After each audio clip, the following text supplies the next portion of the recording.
सोबत शिवसेना जाणार आहे का, किती जागांवरती लढणार आहे, कशा पद्धतीने? एनसीपी सोबत आम्ही महाराष्ट्रात सुद्धा आहोत,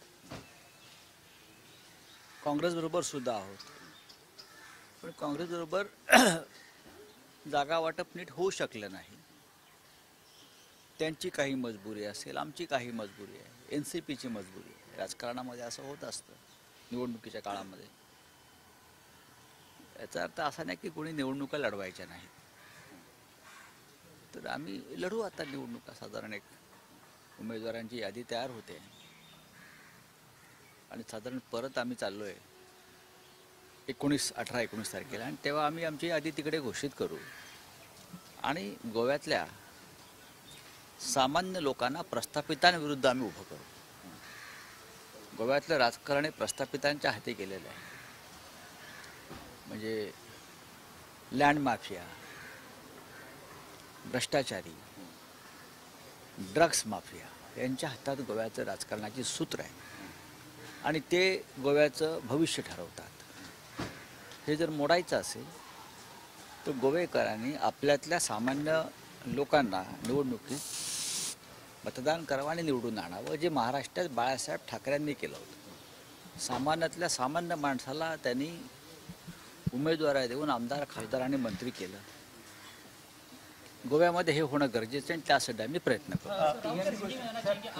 टीएमसीचा जो वाद है,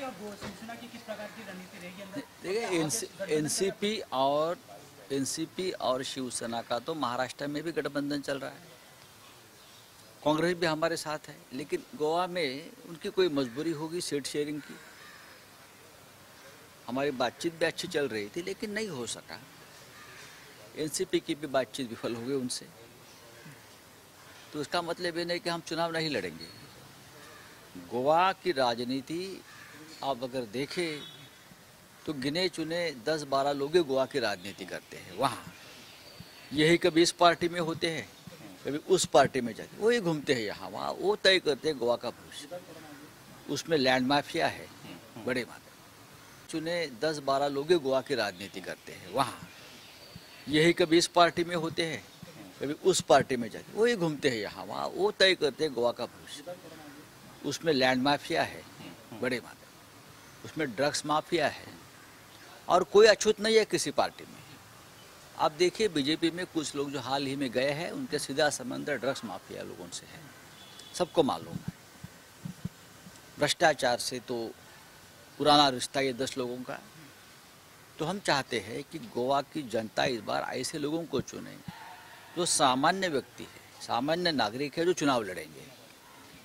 तो हम ऐसे उम्मीदवार देंगे जो लोगों में से होंगे, जो महाराष्ट्र में बाला साहब ठाकरे जी ने किया था. आम आदमी को विधायक बनाया, सांसद बनाया, मंत्री बनाया. अगर गोवा का कैरेक्टर सुधारना है पॉलिटिकल, तो ऐसे लोगों को चुनकर आना चाहिए. मान लें कि शिवसेना एनसीपी का तय हो गया गोवा में लड़ना, और शिवसेना के साथ क्या कांग्रेस, क्या अन्य अदर पार्टी जो टीएमसी है?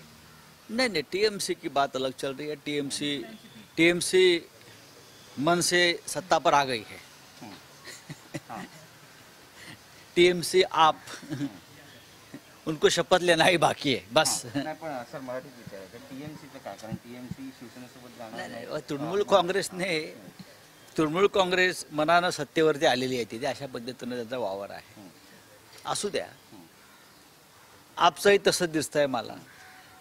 आता दिल्लीचे मुख्यमंत्री काल पाहिलं गोव्यामध्ये डोर टू डोर प्रचार करत होते. दिल्ली के मुख्यमंत्री, दिल्ली में तो कोरोना इतना बढ़ रहा है और डोर टू डोर जा रहे हैं. आप अपना विचार दे दो, आपकी पार्टी का विचार दे दो. मुख्यमंत्री को गोवा दिल्ली के डोर टू डोर, मैं देख रहा था, मैं खुद देख रहा था. मैं उस रास्ते पर था जब केजरीवाल जी जा रहे थे. अच्छी बात है, अपना पार्टी का प्रसार करते हैं, लेकिन देखेंगे गोवा में क्या होता है. सर महाराष्ट्र योगी आदित्यनाथ जो है, चर्चा थी योगी आदित्यनाथ अयोध्या से चुनाव लड़ेंगे, लेकिन अब कल क्लियर हो गया योगी आदित्यनाथ गोरखपुर विधानसभा के क्षेत्र में. देखिए अखिलेश कुमार कहते हैं कि मैं उसके बारे में कोई टिप्पणी नहीं करूंगा. वो उनके पार्टी का अधिकार है कौन से उम्मीदवार को कहां से चुनाव के मैदान में उतारना है. योगी जी का गोरखपुर क्षेत्र रहा है, वहां से एमपी रहे हो सालों साल. योगी जी का नाम गोरखपुर से जुड़ा है सालों साल से.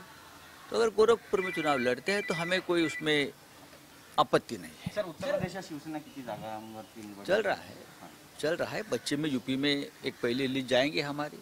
मैंने कहा ना 50 के आसपास सीटें हम लड़ेंगे। सर जिस तरह हम यूपी का छिपुरा देख रहे हैं घर का, जिस तरह गोरखपुर से जुड़ा है सालों साल से, तो अगर गोरखपुर में चुनाव लड़ते हैं तो हमें कोई उसमें आपत्ति नहीं है। सर उत्तर प्रदेशात शिवसेना किती जागांवरती निवडणूक चल रहा है, चल रहा है। बच्चे में यूपी में एक पहली लीड जाएंगे हमारी।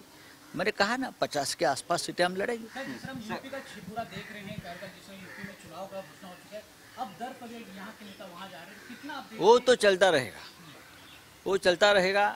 यहाँ से वहाँ, वहाँ से वहाँ, कोई निष्ठा, कोई नैतिकता नहीं है राज्य। मुलायम सिंग यांची सून पण अपर्णा सिंग आता भाजपमध्ये जाणार आहे अशी चर्चा। मैंने देख लिया है, अभी क्या करेंगे हम, होता है इसी। आखिरी क्वेश्चन, जिस तरह आप कह रहे हैं गोवा में कितनी सीट को लेकर आप लोग का अभी चर्चा हुई है एनसीपी शिवसेना में? नहीं, देखो हम तो 10 सीट लड़ने वाले हैं, 10-15 के बीच हम चुनाव लड़ेंगे।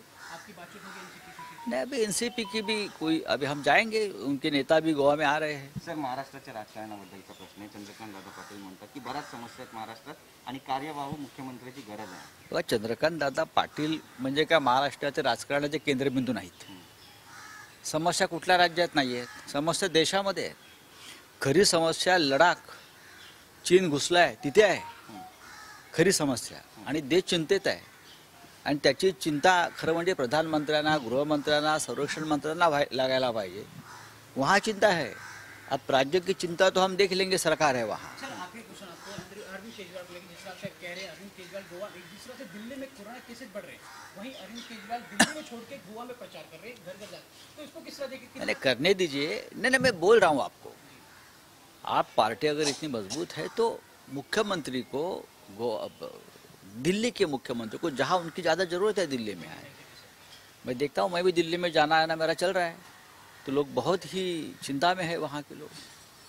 हमारे पार्लियामेंट में 400 से ज़्यादा लोगों को संक्रमित हुए हैं, सब जगह पे केसेस बढ़ रहे हैं, तो मुख्यमंत्री की वहाँ ज़रूरत है, इतना ही मैं कहूँगा। चलिए।